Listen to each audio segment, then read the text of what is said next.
Hello दोस्तों, beginners mind में आपका स्वागत है। और अभी हम कर रहे हैं current affairs. One nation one election, Lok Sabha में एक राष्ट्र एक चुनाव विधेयक पेश। जाने विधेयक से जुड़ी बातें क्या क्या हैं। भारत में लोकतांत्रिक ढांचा अपनी जीवंत चुनावी प्रक्रिया के आधार पर फल फूल रहा है। स्वतंत्रता के बाद से अब तक लोकसभा और राज्य विधानसभाओं के 400 से अधिक चुनावों ने निष्पक्षता और पारदर्शिता के प्रति भारत के चुनाव आयोग की प्रतिबद्धता को प्रदर्शित किया है।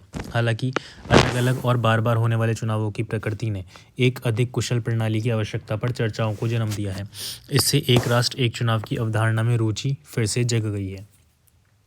17 दिसंबर को 129वां संविधान संशोधन विधेयक।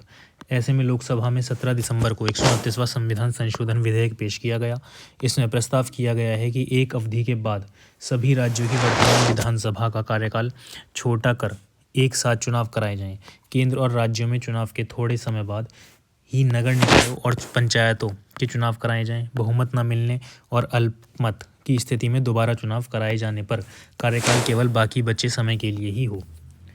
एक राष्ट्र एक चुनाव विधेयक के उद्देश्य में कहा गया है कि विभिन्न कारणों से तथा निर्वाचन महंगे और समय लेने वाले हो गए हैं, इसलिए एक साथ निर्वाचन करवाने की अत्यंत आवश्यकता है।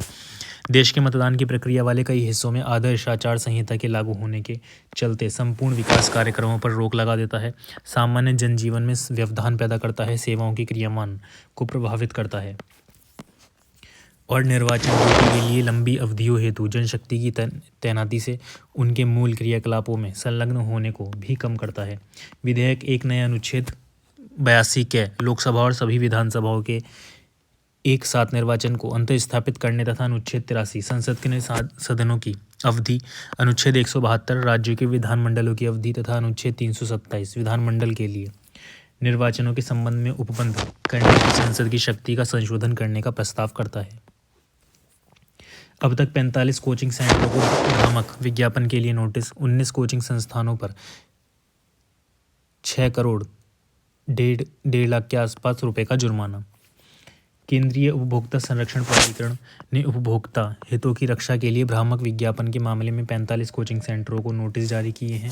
केंद्रीय उपभोक्ता मामले, खाद्य एवं सार्वजनिक वितरण राज्य मंत्री BL वर्मा ने राज्यसभा में एक लिखित उत्तर में यह जानकारी दी। उन्होंने कहा कि CCPA ने 19 कोचिंग संस्थानों पर 6 करोड़ 1,60,000 रुपये का जुर्माना भी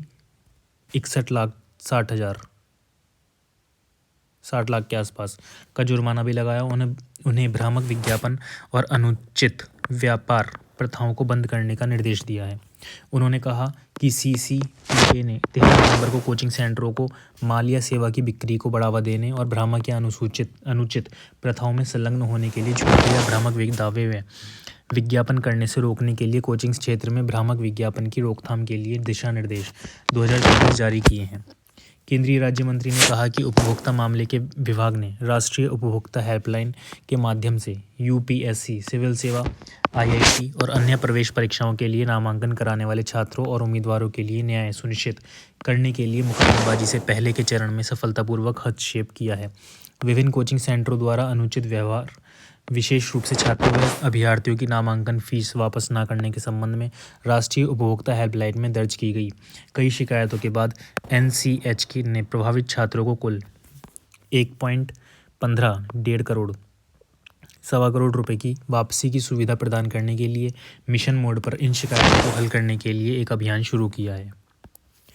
भारत श्रीलंका एक द्विपक्षीय नौसैनिक अभ्यास सिलिनेक्स 2 चरणों में होने वाला यह अभ्यास 20 दिसंबर को होगा समाप्त। पूर्वी नौसेना कमान के तत्वाधान में मंगलवार से श्रीलंका और भारत के बीच द्विपक्षीय नौसैनिक अभ्यास सिलिनेक्स शुरू हुआ। विशाखापट्टनम में 20 दिसंबर तक चलने वाला यह अभ्यास 2 चरणों में होगा। इसमें 18 दिसंबर तक बंदरगाह चरण और 19 दिसंबर से समुद्री चरण होगा। यह द्विपक्षीय नौसैनिक अभ्यासों का महत्वपूर्ण संस्करण है, जिसने पिछले कुछ वर्षों में भारत और श्रीलंका के बीच समुद्री सहयोग को मजबूत किया है। भारतीय नौसेना और श्रीलंका के जहाज हो रहे हैं शामिल।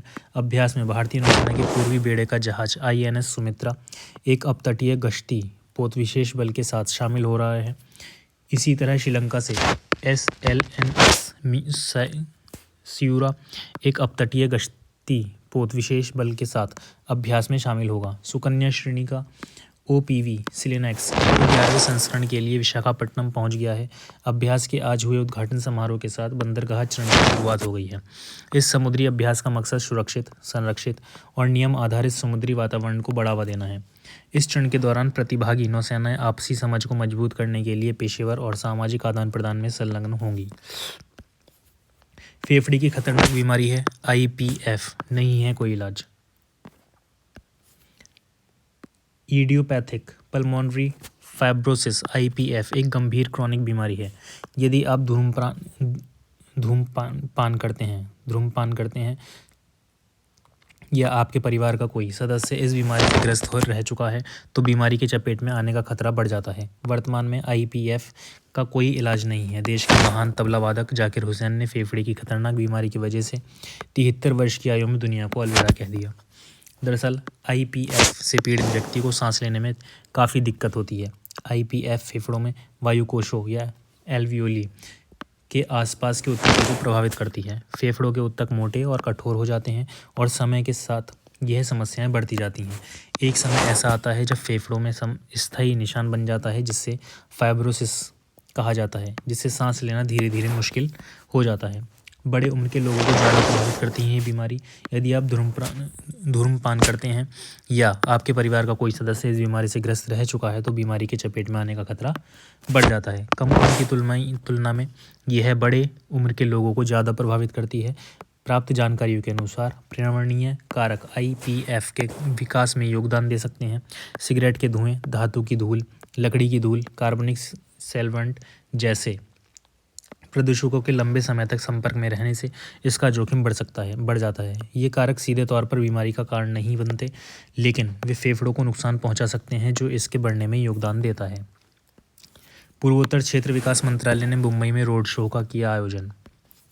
भारत के पूर्वोत्तर क्षेत्र विकास मंत्रालय ने मुंबई में पूर्वोत्तर व्यापार और निवेश रोड शो का आयोजन किया। केंद्रीय मंत्री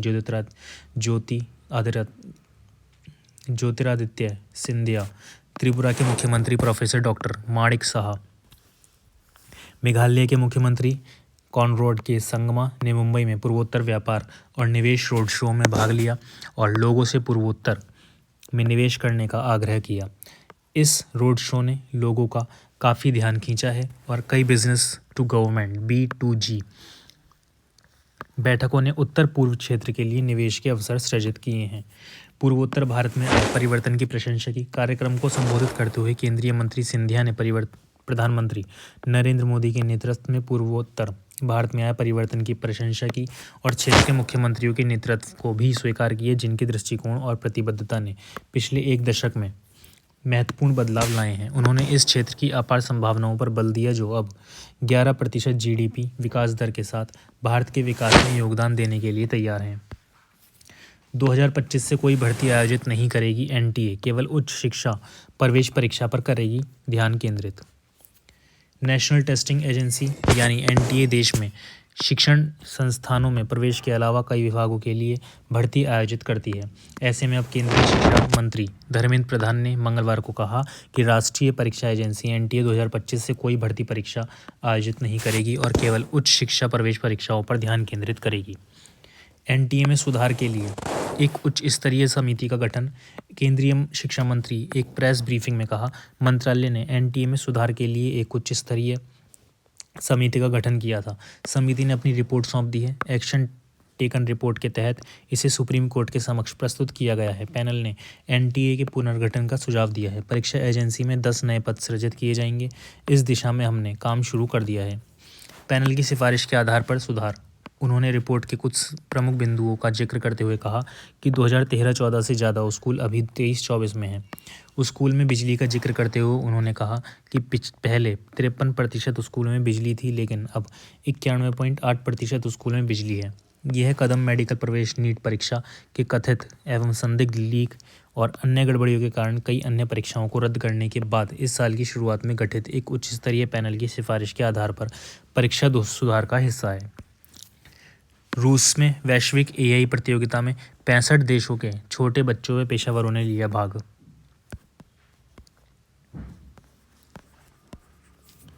भारत सहित 65 देशों के छोटे बच्चों और पेशेवरों ने सर्वबैंक और AI अलायंस रूस द्वारा बच्चों के लिए आयोजित एक अंतर्राष्ट्रीय एआई प्रतियोगिता एआई चैलेंज में भाग लिया। एआई चैलेंज में पंजीकृत प्रतिभागियों की संख्या में भारत दूसरे स्थान पर रहा। प्रतिभागियों में ब्रिक्स देशों के साथ इथोपिया, मिस्र और दक्षिण अफ्रीका के प्रतिभागी शामिल थे। बच्चों ने धातुक्रम, कृषि, निवेश, रचनात्मक उद्योग समेत 16 क्षेत्रों में तकनीकी व्यावसायिक मामलों पर काम किया। एआई चैलेंज विजेताओं को कई लाभ भी प्राप्त होंगे। इनमें प्रमुख रूसी विश्वविद्यालयों, इनोपोलिस केंद्र और ITMO विश्वविद्यालय से छात्रवृत्ति भी शामिल हैं। ये विश्वविद्यालय प्रतियोगिता के अकेडमिक भागीदार हैं। एआई चैलेंज के विजेता रूस, कजाकिस्तान और कनाडा से। प्रतिभागियों ने अलग अलग जटिलता की 3 श्रेणियों में भाग लिया। हर कोई क्षेत्र में अपने ज्ञान और कौशल के स्तर की परवाह किए बिना एआई समाधानों का उपयोग कर व्यावसायिक चुनौतियों पर काम करके खुद को साबित करने में सक्षम था। एआई चैलेंज के विजेता रूस, कजाकिस्तान और कनाडा से थे। सबसे कम उम्र के एआई चैलेंज विजेता मॉस्को के ओलेग जैमकोव 10 साल के हैं। प्रधानमंत्री मोदी ने पर्यावरणविद और पद्म पुरस्कार विजेता तुलसी गौड़ा के निधन पर किया शोक व्यक्त।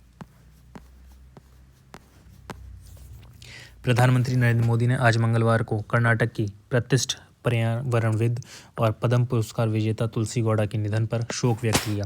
पीएम मोदी ने सोशल मीडिया हैंडल एक्स पर एक पोस्ट में कहा कि वह पर्यावरण संरक्षण के लिए एक मार्गदर्शक बनी रहेंगी। उनका काम हमारी धरती की रक्षा के लिए पीढ़ियों को प्रेरित करता रहेगा। कर्नाटक की आदिवासी महिला तुलसी गौड़ा को पर्यावरण की सुरक्षा में उनके योगदान के लिए 2021 में पद्मश्री पुरस्कार से सम्मानित किया गया था। पीएम मोदी ने एक्स पर एक पोस्ट में लिखा। प्रधानमंत्री मोदी ने तुलसी गौड़ा के निधन पर शोक व्यक्त करते हुए एक्स पर एक पोस्ट में लिखा, कर्नाटक की प्रतिष्ठित पर्यावरणविद और पद्म पुरस्कार विजेता तुलसी गौड़ा जी के निधन में अत्यंत दुख हुआ।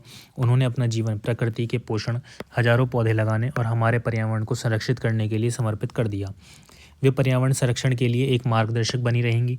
उनका काम हमारी धरती की रक्षा के लिए पीढ़ियों को प्रेरित करता रहेगा। उनके परिवार और प्रशंसकों के लिए प्रति संवेदना। ओम शांति।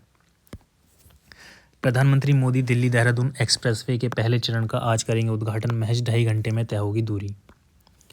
प्रधानमंत्री नरेंद्र मोदी आज मंगलवार को दिल्ली देहरादून एक्सप्रेसवे के पहले चरण का उद्घाटन करेंगे। यह एक्सप्रेसवे दिल्ली से देहरादून के बीच की यात्रा को कम समय में पूरा करने के साथ साथ यात्रियों की यात्रा को सुगम बनाने के लिए एक अहम परियोजना है। बताना चाहेंगे, इस एक्सप्रेसवे के पहले चरण के उद्घाटन के पश्चात दिल्ली से देहरादून तक सड़क मार्ग से सफ़र सुरक्षित व तीव्र होने के साथ साथ यात्रियों के लिए काफ़ी राहत भरा होगा। इस एक्सप्रेसवे के पूरी तरह से खुल जाने के बाद यात्रियों को बेहतर कनेक्टिविटी मिलने के साथ साथ समय की बचत होगी। सरकार की इस परियोजना का उद्देश्य यातायात में सुधार लाने के साथ साथ आसपास के क्षेत्रों में के आर्थिक विकास को गति देना है। एक्सप्रेसवे पर एशिया का सबसे लंबा 12 किलोमीटर लंबा एलिवेटेड वाइल्ड लाइफ कॉरिडोर बनेगा। इस एक्सप्रेसवे पर एशिया का सबसे लंबा 12 किलोमीटर लंबा एलिवेटेड वाइल्ड लाइफ कॉरिडोर बनेगा, जहां से जंगली जानवरों के दर्शन भी हो सकते हैं। यह कॉरिडोर राजाजी नेशनल पार्क से होकर गुजरेगा। पूरे कॉरिडोर के निर्माण में कई विशेष प्रावधान किए गए हैं।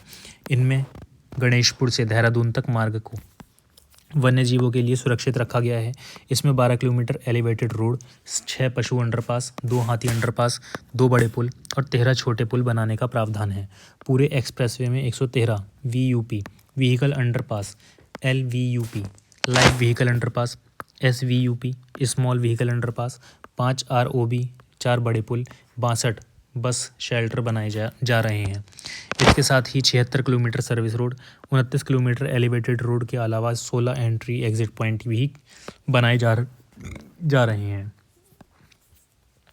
लोकसभा चुनाव में हुई गलती से मतदाताओं में जागी चेतना। सर्वे में लोगों ने बताया कि महाराष्ट्र और हरियाणा चुनाव में बीजेपी की जीत का राज। महाराष्ट्र और हरियाणा के विधानसभा चुनाव में भाजपा को मिली जीत के बाद लोग जानने की कोशिश कर रहे हैं कि लोकसभा चुनाव के दौरान इन दोनों राज्यों में एनडीए बेहतर नहीं कर पाई। इसके पीछे की वजह क्या रही, जबकि 2019 के लोकसभा चुनाव में दोनों ही राज्यों में एनडीए का जनाधार बेहतर रहा है। लोकसभा चुनाव में जहां एनडीए को महाराष्ट्र में 48 में से 17 सीटें मिली थीं, वहीं हरियाणा में 10 लोकसभा सीटों में भाजपा के हिस्से में मात्र 5 सीटें आई थीं। लेकिन हाल ही हुए विधानसभा चुनाव में दोनों ही राज्यों में भाजपा ने बम्पर जीत हासिल की। हरियाणा के 90 विधानसभा सीटों में से भाजपा के हिस्से में 48 सीटें आई हैं, जबकि महाराष्ट्र विधानसभा चुनाव में 288 सीटों में से महायुति के हिस्से में 235 सीटें आई हैं। ऐसे में इसको लेकर दोनों ही राज्य की जनता से सर्वे के दौरान सवाल किया गया तो जवाब बेहद चौंकाने वाले थे। लोकसभा चुनाव के दौरान विपक्ष का भाजपा पर संविधान बदलने को लेकर जो नैरेटिव सेट किया गया वह रहा कारगर।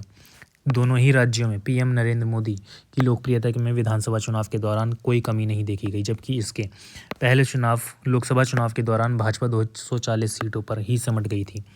लोकसभा चुनाव के दौरान कांग्रेस और अन्य विपक्षी दलों के द्वारा भाजपा पर संविधान बदलने को लेकर जो नैरेटिव सेट किया गया वह तब तो काम कर गया, लेकिन विधानसभा चुनाव में इसका असर कहीं देखने को नहीं मिला। दोनों ही राज्यों के विधानसभा चुनाव में विपक्ष के सबसे बड़े चेहरे के तौर पर नजर आए राहुल गांधी के प्रति वहां की जनता के मन में विश्वास की कमी दिखी। पीएम मोदी राजस्थान में 46,300 करोड़ रुपए से अधिक की 24 विकास परियोजनाओं को करेंगे उद्घाटन और शिलान्यास। प्रधानमंत्री नरेंद्र मोदी आज मंगलवार को राजस्थान की मौजूदा सरकार का 1 साल पूरा होने के उपलक्ष्य में पिंक सिटी जयपुर के दादिया 1 वर्ष परिणाम उत्कर्ष कार्यक्रम में भाग लेंगे। इस दौरान वे ऊर्जा, सड़क, रेलवे, जल से जुड़ी 46,300 करोड़ रुपए से अधिक की 24 परियोजनाओं को उद्घाटन व शिलान्यास करेंगे। वे इस अवसर पर एक जनसभा को भी संबोधित करेंगे। समारोह में राजस्थान और मध्य प्रदेश के मुख्यमंत्री और कुछ केंद्रीय मंत्री भी मौजूद रहेंगे। राजस्थान सरकार का 1 वर्ष पूरा होने के उपलक्ष्य में आयोजन। भारत सरकार के पत्र एवं सूचना मंत्रालय ने पीआईबी ने विज्ञप्ति जारी कर कहा कि प्रधानमंत्री नरेंद्र मोदी 17 दिसंबर को राजस्थान का दौरा करेंगे। वो राजस्थान सरकार का 1 वर्ष पूरा होने के उपलक्ष्य में आयोजित 1 वर्ष परिणाम उत्कर्ष कार्यक्रम में भाग लेंगे। इस दौरान वो जयपुर में ऊर्जा, सड़क, रेलवे और जल से जुड़ी 46,300 करोड़ रुपए से अधिक की 24 परियोजनाओं को उद्घाटन और शिलान्यास करेंगे। पीएम 9 परियोजनाओं को उद्घाटन और 15 परियोजनाओं की रखेंगे आधारशिला। पीएम मोदी 11,000 करोड़ रुपए से अधिक की 9 परियोजनाओं को उद्घाटन करेंगे। इनमें केंद्र सरकार की 7 व राज्य सरकार की 2 परियोजनाएं शामिल हैं। वो 35,300 करोड़ रुपए से अधिक की 15 परियोजनाओं की आधारशिला रखेंगे। इनमें केंद्र सरकार की 9 और राज्य सरकार की 6 परियोजनाएं हैं। लोकसभा में कल पेश हो सकता है एक देश एक चुनाव से जुड़े विधेयक, भाजपा ने किया जारी व्हिप। लोकसभा और राज्य की विधानसभाओं के चुनाव एक साथ कराने संबंधी 2 विधेयक मंगलवार को लोकसभा में पेश किए जाएंगे। सूत्रों के मुताबिक केंद्रीय कानून व न्याय मंत्री अर्जुन राम मेघवाल एक देश एक चुनाव से जुड़े दोनों विधेयक पेश करेंगे। इसी बीच भारतीय जनता पार्टी ने अपने लोकसभा सदस्यों के लिए 3 लाइन का व्हिप जारी किया है। इसमें कहा गया है कि कल लोकसभा में कुछ महत्वपूर्ण विधेयी कार्य एवं चर्चा के लिए सदस्य सदन में उपस्थित रहें। पहला संशोधन विधेयक लोकसभा और राज्य विधानसभाओं के चुनाव एक साथ कराने के लिए और दूसरा विधेयक दिल्ली, जम्मू कश्मीर, पुडुचेरी में विधानसभाओं के चुनाव एक साथ कराने के लिए होगा। इस बीच अर्जुन राम मेघवाल संघ राज्य क्षेत्र कानून संशोधन विधेयक 2024 भी पेश करेंगे, ताकि संघ राज्य क्षेत्र अधिनियम 1963, राष्ट्रीय राजधानी क्षेत्र दिल्ली सरकार अधिनियम 1991 व जम्मू व कश्मीर पुनर्गठन अधिनियम 2019 में और संशोधन कराने के लिए विधेयक पेश किए जा सकें। दरअसल केंद्रीय मंत्रिमंडल ने 18 सितंबर को एक देश एक चुनाव से जुड़ी पूर्व राष्ट्रपति रामनाथ कोविंद की अध्यक्षता वाली उच्च स्तरीय समिति की सिफारिशों को मंजूरी दे दी थी। इसके बाद गुरुवार को केंद्रीय मंत्रिमंडल ने एक देश एक चुनाव से जुड़े 2 विधेयकों को संसद में पेश किए जाने की मंजूरी दे दी थी। इनमें से एक संविधान संशोधन विधेयक लोकसभा व राज्य विधानसभाओं के चुनाव एक साथ कराने से संबंधित है, जबकि दूसरा विधेयक विधानसभाओं वाले 3 केंद्र शासित प्रदेशों के एक साथ चुनाव कराने के संबंध में है। पहली विदेश यात्रा पर भारत आए श्रीलंका के राष्ट्रपति भारत के निरंतर समर्थन में की सराहना की। भारत और श्रीलंका ने पारंपरिक और गैर पारंपरिक खतरों का मुकाबला करने के साथ साथ एक स्वतंत्र, खुले, सुरक्षित और संरक्षित हिंद महासागर क्षेत्र को सुनिश्चित करने के लिए मिलकर काम करने की प्रतिबद्धता दोहराई है। इस संबंध में श्रीलंका के राष्ट्रपति अनुरा कुमार दिसानायके ने अपने देश की स्थापित नीति को दोहराते हुए आश्वस्त किया है कि वह भारत की सुरक्षा के साथ साथ क्षेत्रीय स्थिरता के लिए प्रतिबद्ध है। उन्होंने कहा कि श्रीलंका अपनी धरती का किसी भी तरीके से प्रतिकूल उपयोग करने की अनुमति नहीं देगा। पीएम मोदी और श्रीलंका के राष्ट्रपति के बीच व्यापक चर्चा। पीएम मोदी और श्रीलंका के राष्ट्रपति अनुरा कुमार दिसानायके ने भारत की अपनी राजकीय यात्रा के दौरान सोमवार को नई दिल्ली में अपनी बैठक में व्यापक और उपयोगी चर्चा की।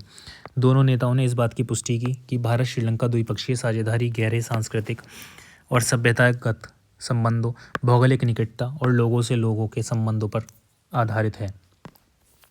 दिल्ली एनसीआर में एक बार खराब हुई वायु गुणवत्ता, राजधानी में फिर लागू हुई ग्रैप 3 की पाबंदियां। दिल्ली एनसीआर में वायु प्रदूषण के स्तर में तेजी से वृद्धि हुई है। सोमवार को वायु गुणवत्ता सूचांक AQI 300-350 दर्ज किया गया, जो बेहद ही खराब श्रेणी में आता है। इस गंभीर स्थिति से निपटने के लिए वायु गुणवत्ता प्रबंधन आयोग ने graded response action plan grab 3 की पाबंदियों को लागू कर दिया है। इस निर्णय के तहत दिल्ली एनसीआर में निर्माण कार्य, डीजल वाहनों को चलाना और अन्य प्रदूषण फैलाने वाली गतिविधियों पर रोक लगा दी गई है। दिल्ली का AQI बहुत खराब श्रेणी में पहुंचा। सोमवार को CAQM ने निर्देश जारी करते हुए कहा कि राजधानी में हवा की गति रुकने के और प्रदूषण के एक साथ एक स्थान पर जमा रहने की स्थिति के साथ मौसम की स्थितियां बेहद प्रतिकूल हैं। इससे दिल्ली का AQI बहुत खराब श्रेणी में पहुंच गया। CAQM की उप समिति ने तत्काल प्रभाव से पूरे एनसीआर में संशोधित ग्रैप के चरण 3 की पाबंदियों को लागू करने का निर्णय लिया है। इन पर रहेगी पाबंदियां। इन पाबंदियों के तहत प्रदूषण रोकने के लिए सख्त उपाय किए गए हैं, जिनमें डीजल मालवाहक वाहनों का प्रतिबंध, निर्माण और खुदाई कार्य पर रोक और स्कूलों में हाइब्रिड मोड शामिल है। स्कूल में 5वीं कक्षा तक के बच्चों के लिए हाइब्रिड मोड लागू कर दिया गया है। माता पिता अपने बच्चों के लिए स्कूल या ऑनलाइन क्लास में से कोई एक विकल्प चुन सकते हैं। पहले यह पाबंदी ग्रैप 4 में शामिल की गई थी, लेकिन 13 से दिसंबर को नियमों में संशोधन की ग्रैप 4 की पाबंदियों को ग्रैप 3 में लाया गया है। दक्षिण कोरिया के राष्ट्रपति येओल के खिलाफ महाभियोग मुकदमे की सुनवाई 17 दिसंबर से। दक्षिण कोरिया के संवैधानिक न्यायालय ने सोमवार को कहा कि राष्ट्रपति यून सुक येओल के खिलाफ महाभियोग मुकदमे की प्रारंभिक सुनवाई 27 दिसंबर को दोपहर 2 बजे होगी। इससे पहले कार्यवाहक मुख्य न्यायाधीश जस्टिस मून होंगवे ने सुबह 10 बजे वर्तमान सभी 6 जजों की बैठक बुलाई। इस बैठक में पहली सुनवाई 27 दिसंबर को करने का फैसला किया गया। महाभियोग की सुनवाई से पहले यून ने अपनी कानूनी टीम को अंतिम रूप दे दिया है। टीम का नेतृत्व कोरिया संचार आयोग के पूर्व अध्यक्ष किम होंग इल करेंगे। राष्ट्रपति यून को इसकी सूचना दी गई है। द कोरिया टाइम्स समाचार पत्र के अनुसार प्रारंभिक सुनवाई उद्देश्य मुकदमे के प्रमुख मुद्दों को स्पष्ट करना, साक्ष्य परीक्षण पर चर्चा करना और गवाहों के चयन पर निर्णय लेना है। संवैधानिक न्यायालय के प्रवक्ता ने कहा कि इस दौरान अभियोजन, पुलिस और अन्य अधिकारियों से जांच संबंधी रिकॉर्ड प्राप्त किए जाएंगे। राष्ट्रपति यून को इसकी सूचना दी गई है। संवैधानिक न्यायालय ने शनिवार को मुकदमे की प्रक्रिया शुरू की। संवैधानिक न्यायालय ने नेशनल असेंबली से राष्ट्रपति यून सूक येओल का महाभियोग प्रस्ताव शीर्षक वाला दस्तावेज प्राप्त होने के बाद शनिवार को मुकदमे की प्रक्रिया शुरू की। रविवार को न्यायाधीशों ने अपने आवासों से इसकी समीक्षा की। न्यायालय ने महाभियोग परीक्षण के लिए जस्टिस चेयोंग ह्यूंग सिक को पीठासीन न्यायाधीश नियुक्त किया। चेयोंग को राष्ट्रपति यून ने ही नामित और नियुक्त किया था। डेमोक्रेटिक पार्टी ऑफ कोरिया के प्रतिनिधि जंग चुंगरे नेशनल असेंबली की विधायी और न्यायपालिका समिति के अध्यक्ष अभियोजक के रूप में काम करेंगे। इस दौरान यून को उपस्थित होना होगा। अंतिम फैसला अप्रैल के अंत तक आने की उम्मीद है। राष्ट्रपति, उपराष्ट्रपति, प्रधानमंत्री ने तबला वादक उस्ताद जाकिर हुसैन के निधन पर शोक व्यक्त किया। श्रीलंका के राष्ट्रपति अनुराग कुमार दिसानायको को दिया गार्ड ऑफ ऑनर। भारतीय वायुसेना ने विजय दिवस को ऐतिहासिक जीत में अपनी भूमिका को किया याद। Indian air force saluting the spirit, courage and bravery of 1971 Indo पाक वॉर हीरोज।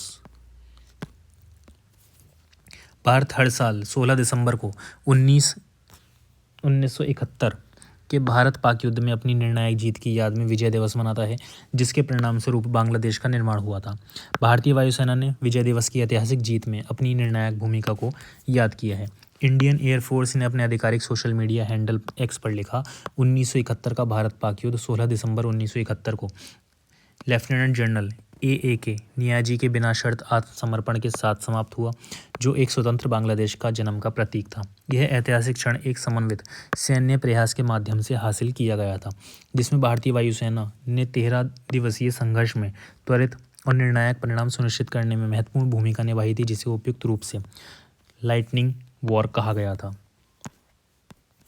देश में जलमार्गों का कार्गो परिवहन के लिए प्रोत्साहित करने के लिए केंद्र ने जलवाहक योजना की शुरुआत की।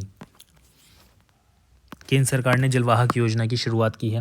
केंद्रीय बंदरगाह, जहाजरानी और जलमार्ग मंत्री सर्बानंद सोनोवाल ने रविवार को कोलकाता में राष्ट्रीय जलमार्ग 1 गंगा नदी के साथ साथ राष्ट्रीय जलमार्ग 2 ब्रह्मपुत्र नदी और राष्ट्रीय जलमार्ग 16 बराक नदी के माध्यम से लंबी दूरी के कार्गो के परिवहन को प्रोत्साहित करने के लिए कार्गो प्रोत्साहन के लिए जलवाहक का अनावरण किया। इस मौके पर सर्बानंद सोनोवाल ने कहा कि जलवाहक योजना जलमार्गों को कार्गो परिवहन के लिए प्रोत्साहित करती है। राष्ट्रीय जलमार्ग 1, राष्ट्रीय जलमार्ग 2 और राष्ट्रीय जलमार्ग 16 में व्यापार की संभावनाओं को खोलती है। कार्गो जहाज़ों की निर्धारित सेवा की शुरुआत जलमार्गों की सुगम, कुशल, स्थायी और किफ़ायती परिवहन के लिए तत्परता का प्रदर्शन करती है। योजना का उद्देश्य 95.4 करोड़ के निवेश के साथ 8,800 मिलियन टन किलोमीटर के मॉडल शिफ्ट को प्रोत्साहित करना है। 2 डम बॉर्ज अजय और दीखू को भी हरी झंडी दिखाई। केंद्रीय मंत्री सर्बानंद सोनोवाल ने GR जेट्टी से MV AAI, MV Homi Bhabha और MV त्रिशूल के साथ 2 डम बार्ज अजय और दीखू को भी हरी झंडी दिखाकर रवाना किया। इससे राष्ट्रीय जलमार्ग 1 और राष्ट्रीय जलमार्ग 2 के लिए हल्दिया से निर्धारित कार्गो जहाज सेवा की शुरुआत हो गई। निर्धारित दिन की निर्धारित नौकायान सेवा राष्ट्रीय जलमार्ग 1 के कोलकाता पटना, वाराणसी पटना कोलकाता खंड और राष्ट्रीय जलमार्ग 2 के कोलकाता और गुवाहाटी के पांडु के बीच इंडो बांग्लादेश प्रोटोकॉल रूट के माध्यम से चलेगी। ठीक है, इसी के साथ करंट अफेयर्स हो जाती है समाप्त।